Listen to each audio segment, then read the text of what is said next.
हर साल की तरह इस साल भी सलोनी के विद्यालय में बसंत पंचमी के उत्सव की तैयारियां होनी शुरू हो गई थी। म्यूजिक की टीचर मिस नंदिनी सरस्वती वंदना के लिए बच्चों का चयन कर रही थी, पर इस साल भी सलोनी का डांस परफॉर्मेंस के लिए सिलेक्शन नहीं हुआ। मैम, मैंने तो बहुत अच्छा डांस किया। इस बार तो मैंने डांस स्कूल से नृत्य भी सीखा है, पर आपने मुझे इस बार भी डांस परफॉर्मेंस में नहीं लिया। क्यों मैम? आपने मुझे लास्ट ईयर भी नहीं लिया था। देखो सलोनी, पिछले 4 साल से मैं तुम्हारी म्यूजिक की टीचर हूँ और हर क्लास में मैं तुम्हारी म्यूजिक की टीचर बनती हूँ, और तुम हर बार ही मेरे से ये प्रश्न करती हो, और मैं हर बार तुम्हें यही कहती हूँ कि मैं तुम्हें डांस ग्रुप में ऐड नहीं कर सकती। सलोनी, तुम समझो, तुम्हारा रंग काला है। मैं सरस्वती वंदना के लिए एक काली लड़की को नहीं ले सकती। मैं अपनी सारी गर्ल्स गोरे और सुंदर रंग की लेने वाली हूँ। तुम्हें ग्रुप में ऐड करके मैं परफॉर्मेंस खराब नहीं करने वाली। बसंत पंचमी और सरस्वती वंदना में मुझे सुंदर बच्चों की जरूरत है, और मैंने सुंदर बच्चे सेलेक्ट कर लिए, इसलिए मेरा दिमाग मत खाओ। मैंने मना कर दिया तो बस समझो मना कर दिया। अब जाओ और अपनी सीट पर बैठो। सलोनी का रंग काला था, इस वजह से उसकी संगीत की टीचर नंदिनी उसे कभी भी संगीत के किसी प्रोग्राम में भाग नहीं लेने देती थी। टीचर नंदिनी को लगता था कि सलोनी का रंग काला है, इस वजह से वो सब बच्चों के साथ अच्छी नहीं लगेगी। इसी वजह से टीचर नंदिनी सलोनी को किसी भी संगीत के प्रोग्राम से दूर रखती थी। बसंत पंचमी आने वाली थी, इस वजह से नंदिनी बच्चों को सरस्वती वंदना की प्रैक्टिस करवा रही थी। सलोनी म्यूजिक रूम के बाहर खड़े होकर बच्चों को सरस्वती वंदना की प्रैक्टिस करते हुए देखती थी। उसका भी मन करता था कि वो बसंत पंचमी पर सरस्वती वंदना में नृत्य करे, पर ऐसा नहीं हो रहा था। सलोनी के क्लास के बच्चे भी इस वजह से उसका बहुत मजाक उड़ाते थे। सलोनी, तो बाहर खड़े होकर हमारा डांस देख रही थी। टीचर जी ने तुझे इस बार भी नहीं लिया क्योंकि तू काली है। हाँ, अच्छा नृत्य करने से कुछ नहीं होता, शक्ल भी अच्छी होनी चाहिए जो तेरी नहीं है। बच्चों, यहाँ शोर क्यों मचा रखा है? सब बच्चे क्लास में जाओ, मैं अभी आ रही हूँ। कुछ देर बाद टीचर नंदिनी क्लास में आती है। क्या हुआ नंदिनी मैम, आज बच्चों को म्यूजिक रूम से जल्दी छोड़ दिया? हाँ मिस दिशा, वो प्रिंसिपल मैम ने कल बसंत पंचमी पर सरस्वती पूजा की तैयारी करने के लिए कहा है, इसीलिए नीचे प्रार्थना हॉल में कल सुबह की तैयारी करने के लिए जा रही हूँ। सलोनी, तुम मेरे साथ नीचे प्रार्थना हॉल में चलो। वैसे भी तुम डांस में तो हो नहीं, तो थोड़ा वैसे ही काम करवा लो। जाओ सलोनी, नंदिनी मैम के साथ जाओ।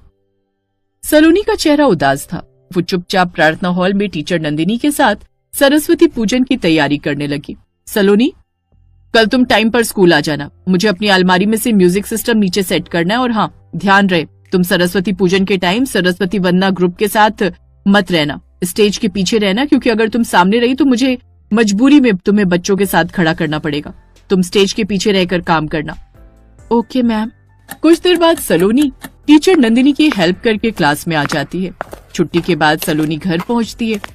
सलोनी का उदास चेहरा देखकर उसकी मम्मी ने पूछ ही लिया, क्या हुआ सलोनी, तेरा चेहरा क्यों उतरा हुआ है? मम्मी, टीचर नंदिनी ने मुझे इस बार भी डांस में नहीं लिया। कल बसंत पंचमी पर हमारे स्कूल में सरस्वती वंदना हो रही है। मेरी क्लास के सभी बच्चे उसमें भाग ले रहे हैं, बस मुझे छोड़कर। टीचर नंदिनी बोल रही थी कि मेरा रंग काला है, इस वजह से वो मुझे डांस में नहीं लेंगी। क्या? तुम्हारी टीचर ने ऐसा कहा? मैं अभी तुम्हारे स्कूल चलती हूँ और तुम्हारी प्रिंसिपल मैडम से बात करती हूँ। टीचर नंदिनी हर साल तुम्हारे साथ ऐसा ही करती है, इस बार मैं चुप नहीं रहूंगी। नहीं मम्मी, रहने दो। अगर आपने उनके लिए प्रिंसिपल मैडम से कुछ कहा तो टीचर नंदिनी मुझे बहुत डांटेगी। रहने दो मम्मी, बाद में बात कर लेना। मम्मी, नंदिनी मैम बोल रही थी कि कल मुझे सुबह जल्दी स्कूल जाना है क्योंकि सरस्वती पूजा की तैयारी करनी है। ठीक है, मैं तुझे उठा दूंगी। सलोनी बहुत उदास थी, इस वजह से वो कमरे में जाकर सो गई। पर नंदिनी की माँ वर्षा को ये सब अच्छा नहीं लग रहा था। कुछ देर बाद जब सलोनी के पापा लौटे तो उन्होंने घर की दूसरी चाबी से ताला खोला तो सलोनी सोकर उठी। सलोनी, तुम्हारी मम्मी कहाँ है? बाहर से ताला लगा हुआ था, मैंने दूसरी चाबी से खोला। पापा, मैं तो स्कूल से आकर सो गई थी, पता नहीं मम्मी कहाँ गई है, मुझे बताकर भी नहीं गई। वर्षा सलोनी को बिना बताए उसके स्कूल गई थी। सारे टीचर्स जा चुके थे, बस प्रिंसिपल मैडम अपने ऑफिस में थी। सलोनी की मम्मी प्रिंसिपल मैडम से मिली और सारी बात उनसे कही। मैम, स्कूल मंदिर होता है और जिस तरह मंदिर में भगवान भेदभाव नहीं करते, तो मुझे लगता है ऐसे ही स्कूल के टीचर्स के लिए भी सभी बच्चे एक समान होने चाहिए। पर टीचर अगर बच्चों के साथ भेदभाव करेंगे तो क्या उस स्टूडेंट को दुख नहीं होगा? मेरी बेटी सलोनी पिछले कितने सालों से अपने रंग की वजह से संगीत के किसी भी प्रोग्राम का हिस्सा नहीं बनी। मैं नंदिनी मैडम की शिकायत करने आपके पास नहीं आई हूँ। मैं सिर्फ अपनी बात रखना चाहती हूँ। अगर आज मैं स्कूल ना आती तो मेरी बच्ची के साथ साथ सभी बच्चों के साथ गलत होता जिनके माता पिता उनके लिए आवाज नहीं उठा पाते। बच्चे डरते हैं कि कहीं टीचर की बात बच्चों ने प्रिंसिपल मैडम से कह दी तो उन्हें डांट पड़ेगी, सजा मिलेगी, पर नहीं, मैं इस बात से डरकर अपनी बच्ची के साथ नाइंसाफी नहीं कर सकती मैडम। मेरी बच्ची बहुत उदास है। कल भी बसंत पंचमी पर सरस्वती पूजन में सरस्वती वंदना के कार्यक्रम में मेरी बच्ची को इस कारण भाग नहीं लेने दिया गया क्योंकि मेरी बच्ची का रंग काला है। वर्षा जी, मुझे इस बारे में कुछ भी नहीं पता था। आपने बहुत अच्छा किया जो मुझे आकर ये बात बता दी। अब आप सब कुछ मुझ पर छोड़ दीजिए और निश्चिंत होकर घर जाइए। सलोनी के साथ कुछ गलत नहीं होगा। सलोनी हमारे स्कूल की बच्ची है, हम हमेशा उसके साथ हैं। वर्षा के चेहरे पर खुशी आ जाती है क्योंकि वो जानती थी कि वो जो कर रही है बिल्कुल सही कर रही है। वर्षा सलोनी को इस बारे में कुछ भी नहीं बताती। अगले दिन प्रिंसिपल मैडम नंदिनी से कुछ बात करती है, उससे पहले ही नंदिनी को अपनी भूल का एहसास हो गया। ओह नो, सरस्वती पूजन तो शुरू होने वाला है और सरस्वती वंदना में जो लीड सिंगर थी वो बच्ची तो आज छुट्टी पर है। अभी अभी उसकी मम्मी का फोन आया कि उसे तेज बुखार है। अब सरस्वती वंदना कौन गाएगा? बच्चों को तो सिर्फ डांस करना आता है, सिंगिंग तो ये लोग कर ही नहीं सकते। आपने अपने बच्चों को सिखाया नहीं था? किसी और को आता हो तो उसे आगे खड़ा कर दो। नहीं, ये सब बच्चे तो बस पीछे से बैक में गा रहे थे। पारुल को ही आती थी सरस्वती वंदना। क्या होगा, परफॉर्मेंस स्टार्ट होने वाली है। मिस नंदिनी अभी दूसरी टीचर से बात कर ही रही थी कि तभी स्टेज पर किसी के सरस्वती वंदना गाने की आवाज आती है और ये आवाज सलोनी की थी। सलोनी सरस्वती वंदना में आगे खड़ी थी और बहुत सुंदर आवाज में वो माइक पर सरस्वती वंदना गा रही थी। बच्चे डांस कर रहे थे। प्रिंसिपल मैडम भी वहीं खड़ी थी, वो भी सलोनी के साथ गुनगुना रही थी।